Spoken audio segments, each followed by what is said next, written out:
Have you ever noticed that there is something just a bit unsettling about islands? It almost seems that whenever you have a place in a movie or TV show where things are extremely messed up, that it's always an island, especially if that messed upness has to do with nature.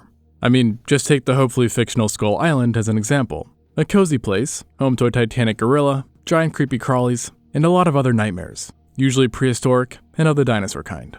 Now, it is supposed to exist in the present, yet obviously it isn't really out there.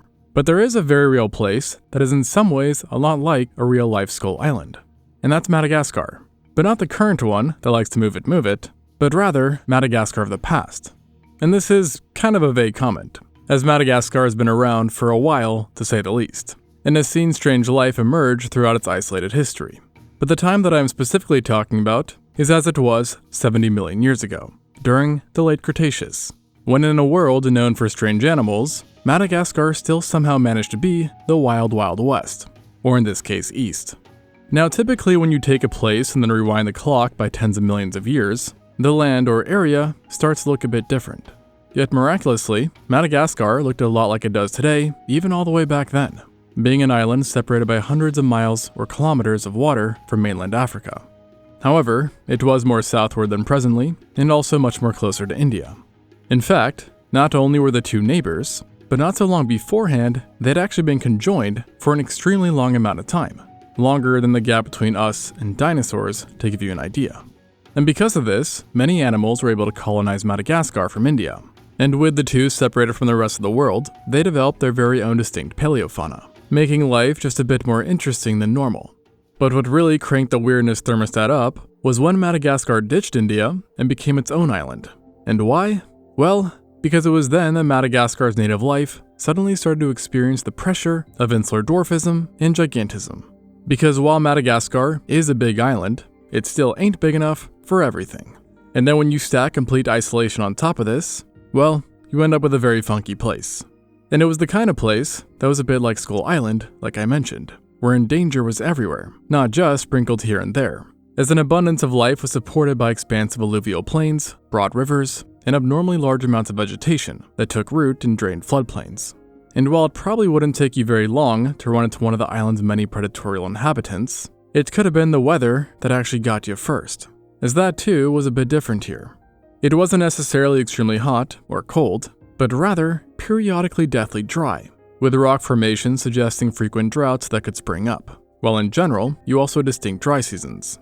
But on top of a bottle of water, you would also need to bring a floaty, because even in a desert here, you could drown, as it turns out that these dry spells could be rudely interrupted by rapid rain, and lots of it at that, with sediment buildup suggesting flash floods happened a ton, and covered wide swathes of land, drowning anything not fast or smart enough to get the heck out of the way. And then if it wasn't Mother Nature trying to get you, it definitely would be the animals. I mean, just take a look at the mascot of the island, the Majungasaurus, an unusually ill-tempered theropod. But don't let it hear you say that, because in this realm, it was king, being the island's largest theropod. And if you were greeted by one, you could expect a 7-meter or 23-foot long unit that weighed over a ton, and in certain situations could even be as big as a Carnotaurus. And if you've seen the movie Dinosaur, you know why this is bad news. However, it wasn't actually its size that set it apart from other theropods, since larger predators were of course found elsewhere. Instead, it was its highly unusual construction, looking almost like someone had mashed together different body parts of animals to create a single dino. For starters, its hands were absolutely tiny, almost like sausages. Though that being said, I know yours aren't, so please reach for that like and subscribe button. Next, its head was fat, short, and squished, while the rest of its body was then long and robust. And then as opposed to its handsies, its legs were absolute chunksters, being ridiculously thick and stout, and collectively making the Majungasaurus hard to miss to say the least, and an oddity among its already strange family, the Abelisaurids. Now, you might be thinking these funny adaptations meant this predator was a bit more harmless than usual, but ironically what they really did was transform this beast into the ultimate giant killer, because as it turns out, this design is how you kill sauropods, or at least that's the hypothesis. You see, many carnivorous theropods sport narrow skulls, which are good at withstanding vertical stress associated with powerful bites, but are bad at dealing with twisting forces, therefore forcing them to rely on numerous bites instead of just one big one. Meanwhile, our friend the Majungasaurus had a totally different strategy, being more of a bite once kind of guy, as its skull is better designed at holding onto struggling prey without needing to let go. Kinda similar to what's seen in modern felids, actually. And the rest of its body backs this one-and-done hypothesis, as it had bony tendons, a strong back, interlocking ribs, and then of course, those hunkering legs. All great things to have if you want to hold something. But the question is, hold what? And this is where that hypothesis comes in, because there was really only one animal living with it that made these features make sense. And that was sauropods, in this case titanosaurs. To be exact, Rapidosaurus and Vahini. Two not huge, but still respectably sized herbivores that likely dealt with Majungasaurus on the regular. And actually, there were a few more bad omens for these guys, as their potential killer's skull turned out to be enforced by bone mineralized out of skin in certain areas, while its lower jaw was hyperflexible, thus reducing injury chance while wrestling with titans. And to finish the package, even its teeth were a bit off, with the front being thicker than the rest and curved on the front edges, yet straighter in the back, a design which, surprisingly, prevents slicing, but again implies that this hunter wanted to grip prey and subdue them, not cut them up. And lo and behold, paleontologists would eventually find Rapidosaurus remains with numerous Majungasaurus bite marks on them, a sign that on this island, not even the largest animals on Earth were safe. However, before you let out a big sigh of relief that Majungasaurus must have held no interest in smaller things, there is something you should know. So far, all evidence we know of suggests that Majungasaurus was the complete opposite of a picky eater. Seriously. I mean, if it came down to it, it would even eat itself. And actually, Majungasaurus is the only known non-avian dinosaur that paleontologists consider to have had directly confirmed cannibalistic tendencies. As in 2007, researchers stumbled upon not one, but multiple specimens that bore bite marks identical to its own kind, with the size, spacing, and serrations all matching up. What's more is that the specimens ranged greatly in size and showed intensely deep bite marks, indicating that their carcasses were fully defleshed, and meaning that these marks were definitely no love bites, if you get my drift. However, one mystery does remain behind these crime scenes, and that's if who made them were really killers or just scavengers. And in recent years, an explanation put forth is that they were likely similar to Komodo dragons, who when mauling a prey or carcass can get a bit too excited, leading to a really unfortunate individual sometimes getting caught up in the mosh pit, so to speak. And you know, at that point, meat is just meat, at least according to Majungasaurus. Direct quote, by the way. And beyond having to worry about their own, they also had to worry about getting injured, as when they did, an interesting thing would occur. Researchers noted that most specimens of Majungasaurus are perfectly fine, having basically no pathology, meaning injuries.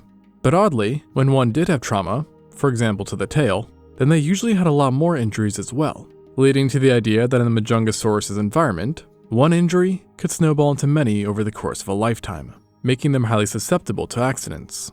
And this probably wasn't helped by their brains, which even for a theropod was extremely small. And in particular, its flocculus was heavily reduced, a part of the brain that helps coordinate movements between the eyes and head, meaning that unlike most theropods who looked around quickly to spot prey, this hunter had to come up with other means of meal detection. And overall, the brain's shape was actually closer to that of a crocodilian than a bird. However, where it was much closer to birds was in respiration, having possessed air sacs which could have allowed for flow through ventilation, which is a complicated but highly effective mode of breathing that likely did help make up for their lack of noggins. And if these guys don't really sound like your cup of tea, then I would strongly suggest staying away from any floodplain or tidal flats you'd spot, as these biomes were the preferred habitat, with most of their fossils coming from such areas. Unfortunately though, running away from your problems here would likely just land you into more trouble, as this island had effectively everything turned into monsters, not just the dinosaurs, as thanks to the island's isolation and reduced size, some creatures, typically limited by their presence, were able to finally take a breather and gain some ground, resulting in more than a few cases of island gigantism. And sadly for our friends with ophidiophobia out there, this extended to a snake, or a giant snake I should say, the Matsoia madagascariensis, or maybe more fittingly named Madagascariensis. As its name suggests, it was a member of the now extinct family Matsoidae, who were a bunch of Gondwanan snakes that greatly varied in size, with some being no more than 1 meter or 3.3 feet long. However, this bottom range definitely did not apply to the Madagascariensis, and on this island, with limited competition from other snakes and carnivorous dinosaurs, it absolutely swelled in size, with an isolated fragment suggesting a length of 26 feet or 8 meters long. And just in case, you need a visual for that, Here is what a 26-footer looks like in real life. And at this size, snakes actually held, or at least tied, the Majungasaurus for being the largest predators on the island, at least from a length standpoint, and giving it basically free domain over most areas, where it would have staged ambushes on the misfortunate small dinosaur, mammal, or lizard. Now for better or worse, it wasn't a venomous snake, instead being a constrictor like boas and pythons. However, for worse, it did have a much scarier way of consuming prey than most. You see, studies on its jaws found them to be quite primitive and very rigid. In other words, not well adapted for swallowing prey whole like boas and anacondas do. Therefore, in order to get around this pesky little obstacle, it liked to use its powerful body muscles and insanely sharp teeth to simply bite and rip off edible chunks, eating its prey in a fashion similar to what's seen in certain eels. And worse news yet, this genus seems to have been basically fully terrestrial, whereas most of the large snakes of today are actually semi-aquatic. And then, there was even an additional Matsoidae that also preferred land over water, the Menarana, a much smaller, but still uncomfortably large snake that reached about 8 feet, or 2.4 meters long. Now, the aptitude for land of these large predators may give you the false impression that freshwater was actually your safest bet to hang around in prehistoric Madagascar. Yet honestly, nowhere would be a good resting spot in this deranged island, if yet another predator held sway over freshwater: crocs. Specifically, the Mahajungasuchus. Now, this animal sure would have looked a bit like modern crocodiles, but it was not one. And actually, it wasn't even that related to the Crocodilus genus, having instead been a part of the Notosuchia, a group of crocodilomorphs known for usually being terrestrial, having erect limbs and highly derived members, with many possessing odd traits, such as mammal-like teeth, fleshy cheeks, pig-like snouts, and mouths that resemble that of a pug, or in some cases, ducks.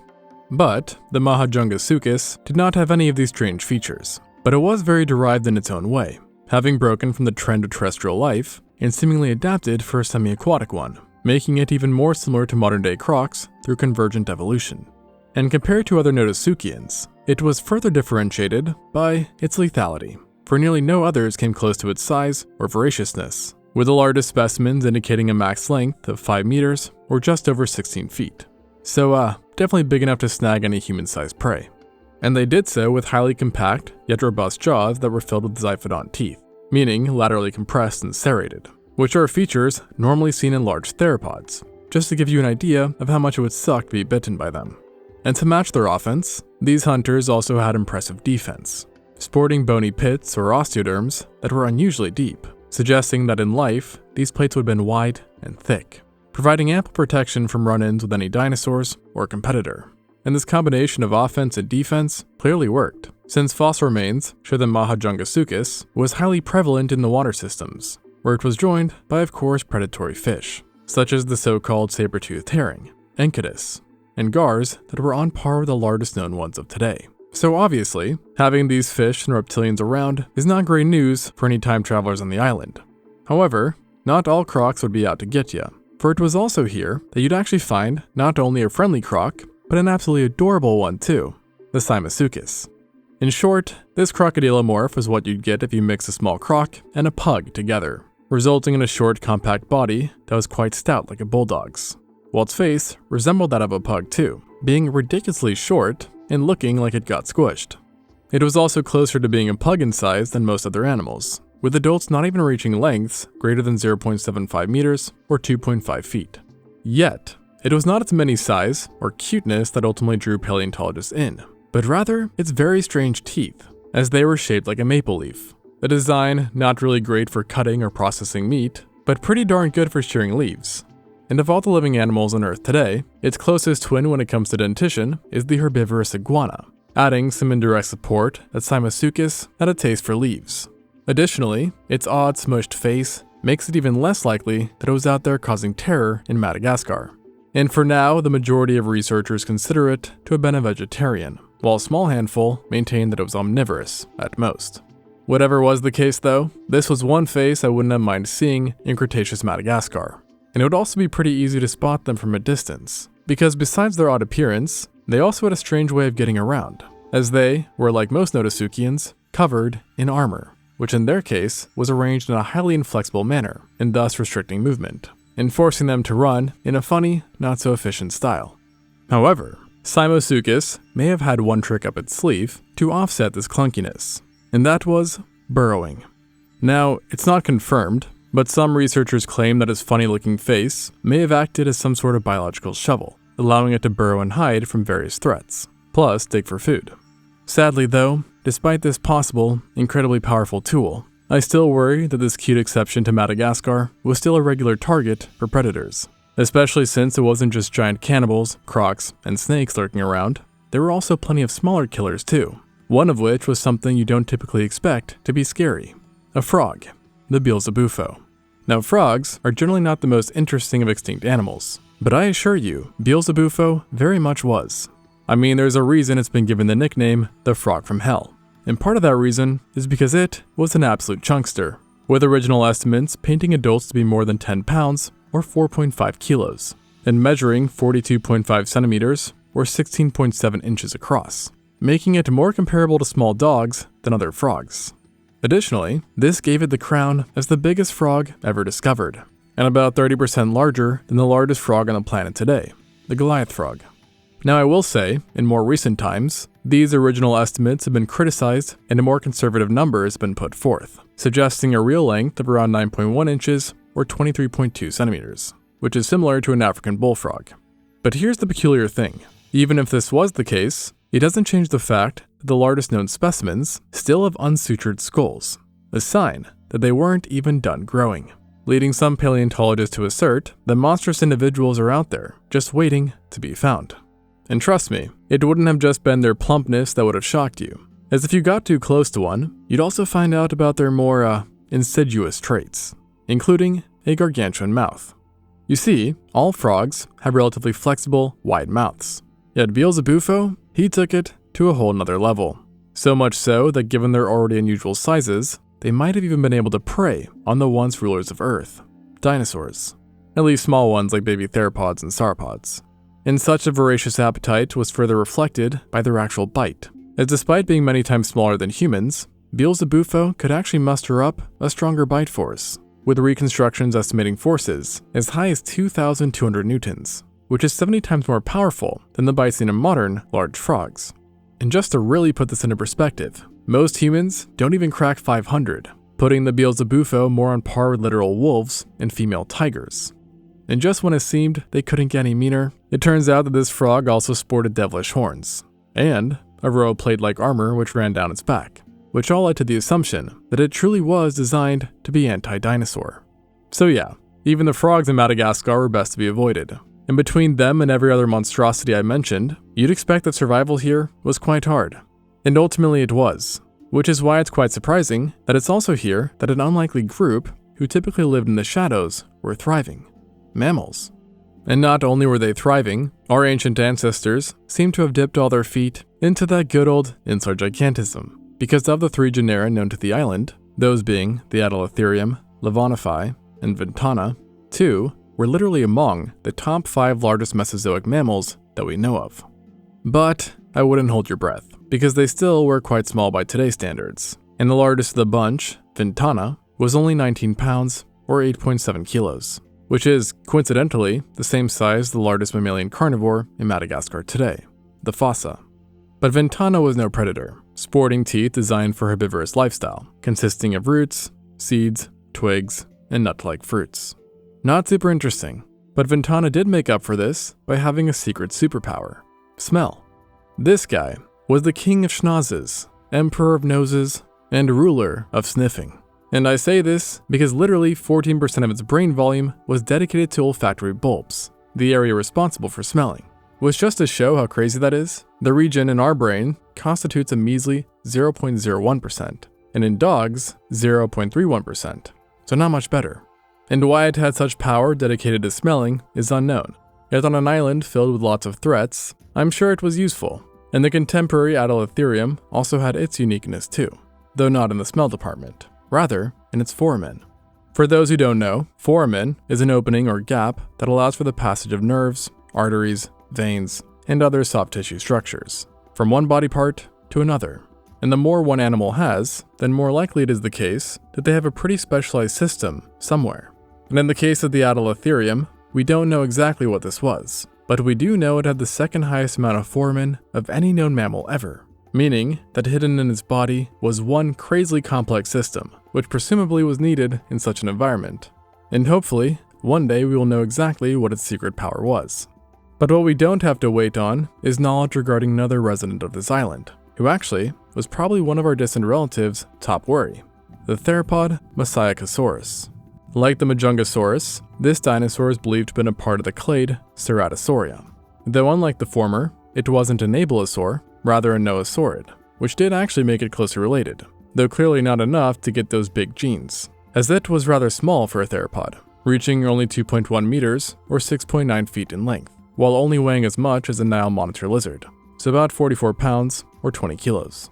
And this might not seem that much, but when you stack one of these guys next to any of Madagascar's prehistoric mammals, it suddenly seems quite daunting, and we know through its teeth that it definitely liked meat, which also happened to be very odd. Like you would expect in a carnivorous theropod, the majority were serrated and laterally compressed, but then at the front of its mouth, it had 4 teeth that were just super off, protruding out of the mouth and being both spoon-shaped and hooked. And such a strange design has given birth to a lot of hypotheses on their purpose, with one of the more prominent ones being that they help to grip food, especially smaller food, leading to the idea that small invertebrates, vertebrates, and maybe even fruits were all possible food choices, which doesn't really tell us much.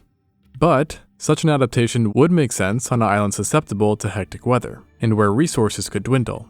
And actually, Masiacosaurus has shown paleontologists the volatility of the island's climate through other means, namely its growth. By sheer coincidence, Masiacosaurus had once been subjected to a bone growth study due to the large amount of fossils, which strangely found that despite being quite small, it also grew very slow, taking about 10 years to reach the size of a large dog, leading to the conclusion that it evolved a slow growth rate in order to minimize nutritional investment in a harsh ecosystem. Yet, while Cretaceous Madagascar could become a desert nightmare, it wasn't a lack of water which doomed its inhabitants in the end. Instead, like the rest of the world, this one-of-a-kind ecosystem was erased 66 million years ago during the KT extinction event.